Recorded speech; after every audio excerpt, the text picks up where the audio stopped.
సంవత్సరాల తరబడి ఎన్ని మందులు వాడినా మీ మోకాల నొప్పులు తగ్గట్లేదా? ప్రాణ పెయిన్ క్లినిక్ లో అత్యాధునిక చికిత్స.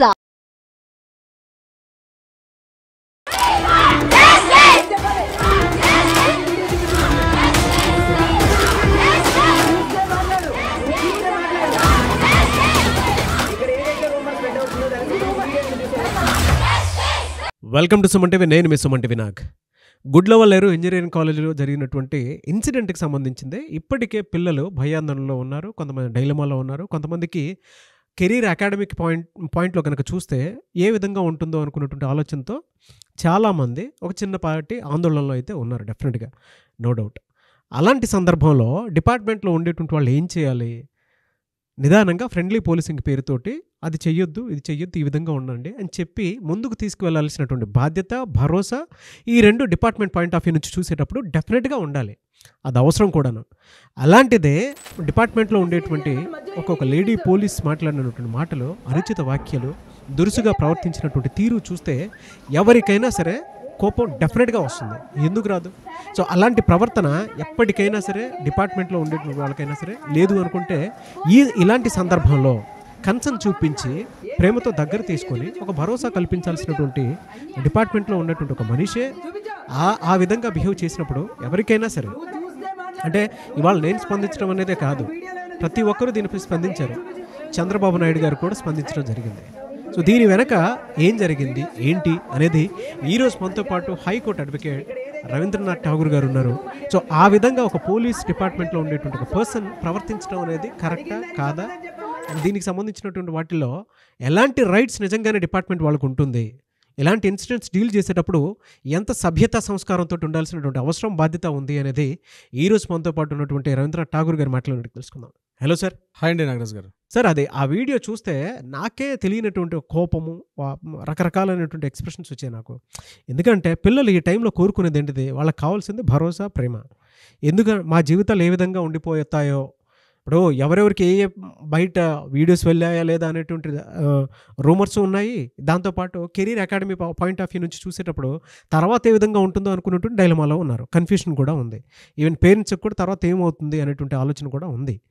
ఈ సమయంలో ఒక్కొక్క డిపార్ట్మెంట్ విమెన్గా ఉండి కూడా బెదిరించి మాట్లాడటం అనేది ఎంతవరకు కరెక్ట్? ఫ్రెండ్లీ పోలీసింగ్ అంటే ఇదేనా? ఏం చెప్తారు? మీకు బుద్ధి ఉందా? మీకు బుద్ధి ఉందా? అసలు మీ దగ్గర ఎవిడెన్స్ ఉన్నాయా? మీ దగ్గర ప్రూఫ్స్ ఉన్నాయా? ఏమున్నాయి మీ దగ్గర?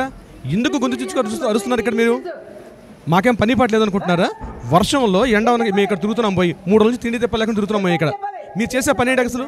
మీ దగ్గర ఎవిడెన్స్ ఉందా?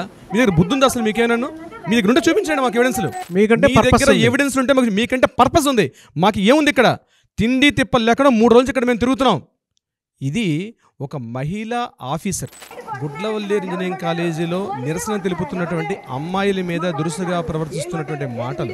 పాప అభంశుభం తెలియదండి నాగరాజ్ గారు. పిల్లలకి ఇప్పుడే వాళ్ళు టీనేజ్ దాటి అడాల్సెన్స్లోకి వస్తున్నారు.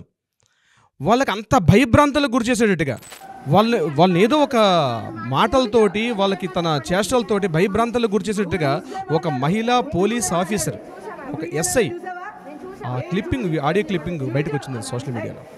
అది వింటుంటే ఎంత అసహ్యం వేసిందంటే పోలీస్ వ్యవస్థ మీద మనకి. అసలు ఫ్రెండ్లీ పోలీసింగ్ అనే వ్యవస్థను ప్రవేశపెట్టిందే చంద్రబాబు నాయుడు గారు ఉమ్మడి ఆంధ్రప్రదేశ్లో ఉన్నప్పుడు. అసలు ఆ వ్యవస్థను స్టార్ట్ చేసినటువంటి అతను ఈరోజు ముఖ్యమంత్రిగా ఉన్నటువంటి హయాంలో ఒక పోలీస్ ఆఫీసర్, ఒక సబ్ ఇన్స్పెక్టర్, ఒక మహిళా ఉద్యోగి, అది కూడా ఆవిడ విద్యార్థులు నిరసన తెలుపుతుంటే వాళ్ళ గొంతు నొక్కే ప్రయత్నంతో, అంటే ఫ్రెండ్లీ పోలీస్ అనే దానికి అర్థం లేకుండా ఆవిడ కూడా ఒక మహిళే. ఎందుకు నిరసన తెలుపుతున్నారు? 300 వీడియోలు బయటకు వెళ్ళాయని, మా యొక్క భద్రత, మా యొక్క సీక్రసీ, మా యొక్క ప్రైవసీ బయటకు పోయిందని వాళ్ళు గొంతెచ్చుకుని అరుస్తుంటే, అదే రోజు నాడు నెక్స్ట్ డే వచ్చినప్పుడు ఎస్పీ గారు ఇక్కడ ఏమీ లేదని చెప్పడం, మహిళా పోలీస్ ఆఫీసర్లు ఇక్కడ అరవడం. ఏం చెప్తున్నారు? పోలీస్ వ్యవస్థ మీద ప్రజలకు ఉన్నటువంటి ఆ కొద్దిపాటి నమ్మకాన్ని కూడా వమ్ము చేసుకోవడం కాకపోతే మరేం చెప్పండి? మహిళా పోలీసులు ఒక బృందాన్ని ఏర్పాటు చేశారు. ఏర్పాటు చేసినప్పుడు విద్యార్థుల్ని ప్రేమపూర్వకంగా మాట్లాడడం. అసలు ఏం జరిగింది? ఇంట్లో ఒక తల్లి లాలించినట్టుగా మాట్లాడదు. పోలీస్ అంటే మనం బయట ఇంట్లో ఒక తల్లి రక్షణ ఉంటుంది, ఇంట్లో తల్లి రక్షిస్తుంది, బయట సొసైటీలో తండ్రి రక్షిస్తాడు. కానీ బయట టోటల్ సమాజంలోకి వెళ్ళేటప్పటికి మనకి పోలీస్ అనే ఒక భద్రత అన్నది పిల్లల్లో కల్పించగలిగితే ఖచ్చితంగా ఒక మంచి జనరేషన్ ఫామ్ అవుతుంది. కానీ అడాల్సెన్స్లోకి వస్తున్న అమ్మాయిలు ఇప్పుడు బీటెక్ ఫస్ట్ ఇయర్, సెకండ్ వ్యవస్థ ఇయర్, మీద రెస్పెక్ట్ కూడా ఉంటుంది. వ్యవస్థ మీద రెస్పెక్ట్ వస్తుంది. ఇప్పటికే పోలీసు వ్యవస్థ మీద పూర్తిగా డౌట్ పోయింది. ఆల్మోస్ట్ 1% కూడా ఉందో లేదో బహుశా. అటు అమ్మాయిలు ఇప్పుడిప్పుడే ఈ రకరకాల సోషల్ మీడియాలో సినిమాలు అవి చూసి కొంతవరకు వాళ్ళు ఇన్ఫ్లుయెన్స్ అవుతున్నారు. అటువంటిది పిల్లల మీద వాళ్ళకి నమ్మకం కలిగించాల్సింది పోయి మనం 2-3 వీడియోలు గట్టిగా చెప్పాం. మనం పిల్లలకి ముందు నమ్మకం కలిగించండి. కాలేజీల్లోకి వెళ్ళి మేము మా క్లాసెస్ చదువుకుంటాం, వాళ్ళ సెమిస్టర్ ఎగ్జామ్స్ రెడీగా ఉన్నాయి. అక్టోబర్ ఇప్పుడు ఆల్రెడీ ఆగస్టులో ఉన్నాం. నవంబర్ డిసెంబర్లో సెమిస్టర్ ఎగ్జామ్స్కి రెడీ అవ్వాలి. ఒకసారి సెమిస్టర్ ఎగ్జామ్స్ పోతే మళ్ళీ ఏమైనా ఈ ఎగ్జామ్స్ అని ఇలా ఒక కాలేజీ సెపరేట్గా ఉండదు కదా, వాళ్ళు మళ్ళీ బ్యాక్లాగ్స్ రాయాల్సిన పరిస్థితి వస్తుంది. వాళ్ళ మీద ఇప్పటికే గుదిబండగా ఉన్నాయి. ఇప్పటికే కాంపిటేటివ్ పరిస్థితుల్లో పిల్లలు బయటకు రావడం అనేది చాలా టఫ్. వాళ్ళు ఎదుర్కొన్న స్ట్రెస్ మామూలుగా లేదు. ఒకప్పుడు ఎడ్యుకేషన్ సిస్టమ్ వేరు, ఇప్పుడున్న ఎడ్యుకేషన్ సిస్టమ్ వేరు. ముఖ్యంగా అమ్మాయిలు ముఖ్యంగా చెప్తున్నానండి, సొసైటీలో తిరగలేక ఎవరితో మాట్లాడితే ఏం జరుగుతుందో తెలియని పరిస్థితుల్లో వాళ్ళు ఇండివిజువల్ వాళ్ళ ప్రైవసీని కూడా పూర్తిగా హరించేసి కాలేజీ ఇంటి తర్వాత భద్రత హాస్టల్ అని పెడతారు పేరెంట్స్. ఇంట్లో తమ ఆడపిల్లల్ని భద్రంగా చిన్నప్పటి నుంచి పెంచుకున్న పిల్లని తీసుకుపోయి హాస్టల్, గర్ల్స్ హాస్టల్ ఎందుకు పెడతారండి? అంటే మా తర్వాత ఆ కాలేజ్ అంత భద్రత కల్పిస్తుందని వ్యవస్థతో పెడితే అక్కడ ఇటువంటి అరాచకాలు జరిగినప్పుడు దానికి రక్షించాల్సిన పోలీసులు, దానికి ప్రొటెక్ట్ చేయాల్సింది పోయి ఆ అమ్మాయిల్ని పెట్టుకొని అమ్మాయిలకు ఎదురుగుండా వాళ్ళు నిరసన తెలుపుతుంటే ఆడియో వాయిస్లో వాళ్ళు ఎంత గట్టిగా అరుస్తున్నారంటే ఆఫీసరు, ఆ పోలీస్ సబ్ ఇన్స్పెక్టరు అమ్మాయిని దురుసుగా, ఎంత దురుసుగా, ఆమె బాడీ లాంగ్వేజ్ ఒకసారి చూసినట్టయితే ఎంత ర్యాష్గా ఉందండి. ఏమైనా క్రిమినల్స్ వాళ్ళు ఏమైనా టెర్రరిస్ట్లా? వాళ్ళు చేసిన తప్పు ఏంటండి? యాజ్ పర్ ఇండియన్ కాన్స్టిట్యూషన్ అమ్మాయిలకి హక్కు ఉందండి, ఒక ప్రొటెక్ట్ చేసే హక్కు ఉంది.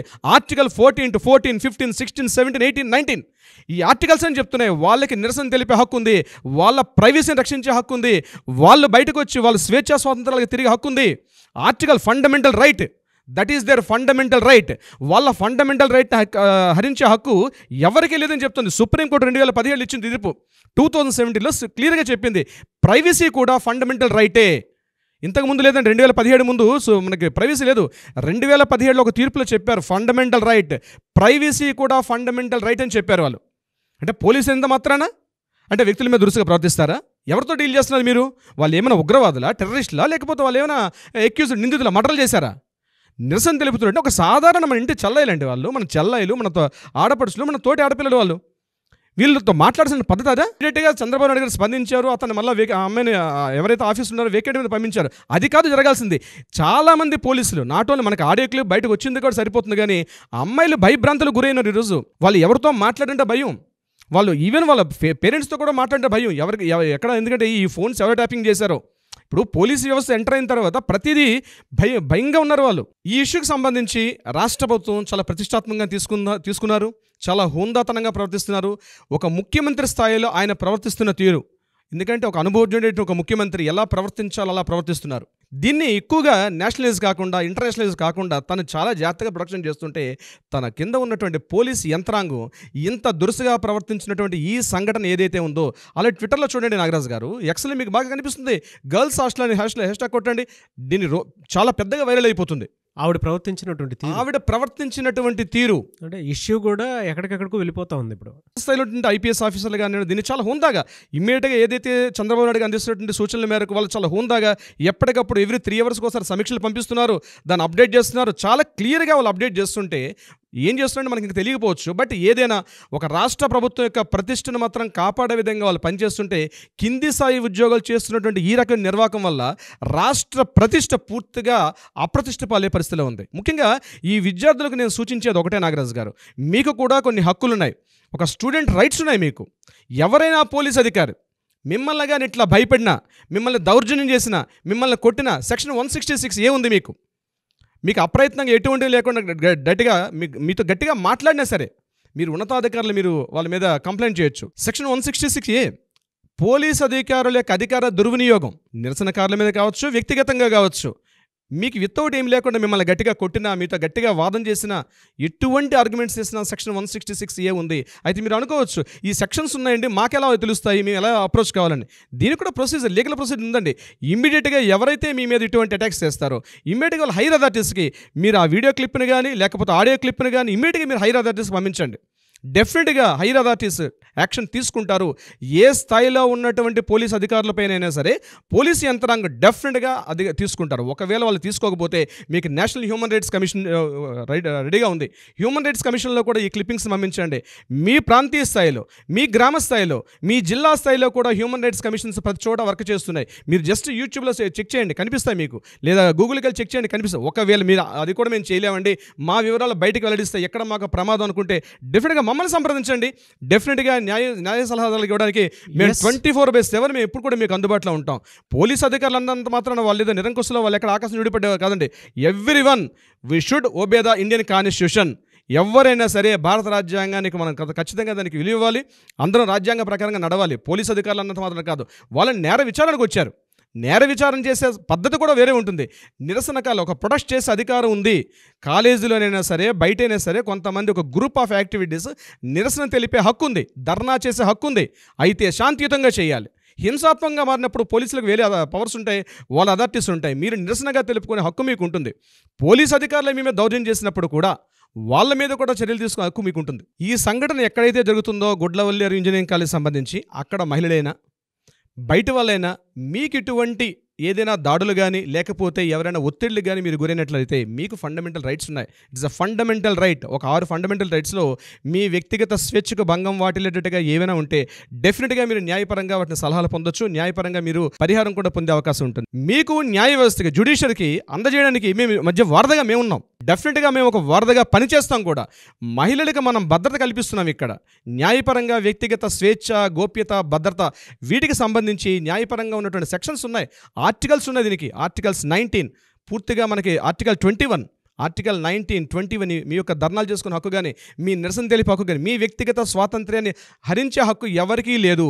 మీ వ్యక్తిగత స్వాతంత్ర్యం ఉంది, వ్యక్తిగత స్వేచ్ఛ ఉంది. It's a fundamental right. Fundamental rights ఉన్నాయి 6. ఒక్కొక్క సెక్షన్, ఒక్కొక్క ఆర్టికల్ మీద మీకు కనీసం ఒక 1000 పేజీలు ఉంటుంది. చాలా యాడ్ అయి ఉంటుంది అందులో. మీరు దాని గురించి భయపడాల్సిన అవసరం ఉంది. ఈ ముఖంగా మనం ఈ వేదిక ద్వారా మనం చెప్పేది ముఖ్యంగా మహిళలకి, ఈ సంఘటనలో ఇన్వాల్వ్ అయినటువంటి అమ్మాయిలు కావచ్చు, ఎవరైనా ఇబ్బందులు పడి ఉంటే డెఫినెట్గా మనల్ని సంప్రదించగలిగితే మనం వాళ్ళకి ఇస్తాం. సెక్షన్ 352 అమ్మాయిలకి, ఐపీసీ సెక్షన్ 352 ఏం చెప్తోంది? మీ యొక్క వ్యక్తిగత స్వేచ్ఛ స్వాతంత్రాలు హరించే ఎవరైనా మిమ్మల్ని ఇట్లాంటి వీడియోస్, ముఖ్యంగా దుస్తులు మార్చుకునేటప్పుడు కానీ, స్నానాలు చేసేటప్పుడు కానీ మీకు తెలియకుండా మీ యొక్క అనుమతి లేకుండా ఎవరైనా ఇందులో ఇన్వాల్వ్ అయితే వాళ్ళ మీద మీరు యాక్షన్ తీసుకోవచ్చు. మిమ్మల్ని ఎవరైనా బెదిరించినా, మిమ్మల్ని ఎవరైనా తిట్టినా, మిమ్మల్ని రకరకాల ఇన్ఫ్లుయెన్స్లు చేసినా, ఇగో ఈ విషయాన్ని బయటకు రిలీజ్ చేస్తే మీ పేరెంట్స్కి చెప్తా, ఈ రకంగా చెప్తే మీ పెద్దవాళ్ళు చెప్తా, లేకపోతే నేను చంపుతా, నువ్వు ఖచ్చితంగా వాట్సాప్ మెసేజ్ పంపిస్తారు, నువ్వు నాతో లైంగికంగా పార్టిసిపేట్ చెయ్యు, నా ప్రపోజల్ యాక్సెప్ట్ చెయ్యు, నాతో లవ్ చెయ్యు, ఇట్లా హెరాస్మెంట్ చేసిన ప్రతి దానికి శిక్షలు ఉన్నాయి. అయితే మీరు చేయాల్సింది ఏంటి? మమ్మల్ని సంప్రదించాలి. మీకు దగ్గరగా న్యాయ వ్యవస్థ సంప్రదించండి. ఒకవేళ లేదు మమ్మల్ని ఇబ్బంది కలుగుతున్నప్పుడు డెఫినెట్గా మనం కింద కాంటాక్ట్ చేసిన నెంబర్స్కి మీరు సంప్రదించగలిగితే డెఫినెట్గా మనం 24/7 సుమన్ టీవీ యాజమాన్యం కానీ, మేము కానీ, అంటే ఇటు జ్యుడిషియరీ నుంచి మేము కూడా డెఫినెట్గా వాళ్ళ యొక్క వివరాలను గోప్యతగా ఉంచుతాం.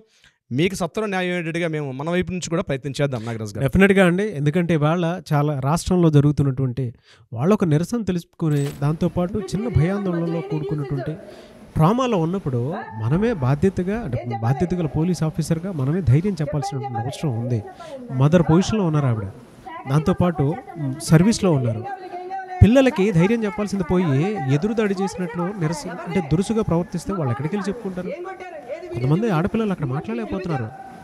మీకు పర్పస్ ఉంది, మాకేముంది అన్నట్టు మాట్లాడితే ఒక్కొక్క సర్వీస్లో ఉన్నటువంటి ఆఫీసర్ మిగతా వాళ్ళకి ఏముంటుంది అసలు? ఆ పిల్లలు ఎక్కడికి వెళ్ళి చెప్పుకొని ఉంటారు? పోలీసులు ఇలా మాట్లాడుతుంటే ఏంట్రా బాబు ఇది మా జీవితాలు ఇలా ఉన్నాయని చెప్పేసి వాళ్ళు డైలమాలోకి వెళ్ళిపోతారు. చాలా పెద్ద విషయం సార్ ఇది. దీనికి సంబంధించినటువంటి వాటిల్లో చంద్రబాబు నాయుడు గారు స్పందించినటువంటి తీరు చాలా హుందాగా ఉందని చెప్పేసి మనం మాట్లాడుకోవాలి. అట్ ది సేమ్ టైం ఎవరికైనా సరే మీరు ఇందాక లాస్ట్లో ఒక మాట చెప్పడం జరిగింది. మీకు ఏదైనా ప్రాబ్లం ఉంది అనుకున్నప్పుడు వెంటనే స్క్రీన్ మీద మా కాంటాక్ట్ నెంబర్ కనిపిస్తుంది, రవీంద్రనాథ్ ఠాగూర్ గారి కాంటాక్ట్ నెంబర్ కనిపిస్తుంది. న్యాయపరంగా మీకు ఎటువంటి రైట్స్ ఉన్నాయో కనుక్కోవడానికైనా సరే, లేదంటే దాని పరంగా మీరు ముందుకు వెళ్ళాలి అనుకున్నా, లేదు కేసుకు సంబంధించి ఏదైనా ఛేదించాలి అనుకున్నా కూడా డెఫినెట్గా మీతో పాటు మేము రావడానికి రెడీగా ఉన్నాం. కాబట్టి ఆసక్తి కలిగిన వారు స్క్రీన్ మీద కనిపిస్తున్న నంబర్కి సంప్రదించండి. అండ్ ఎనీవేస్ థ్యాంక్ యూ అండి. Thank you so much sir. Thank you so much Nagaraju గారు.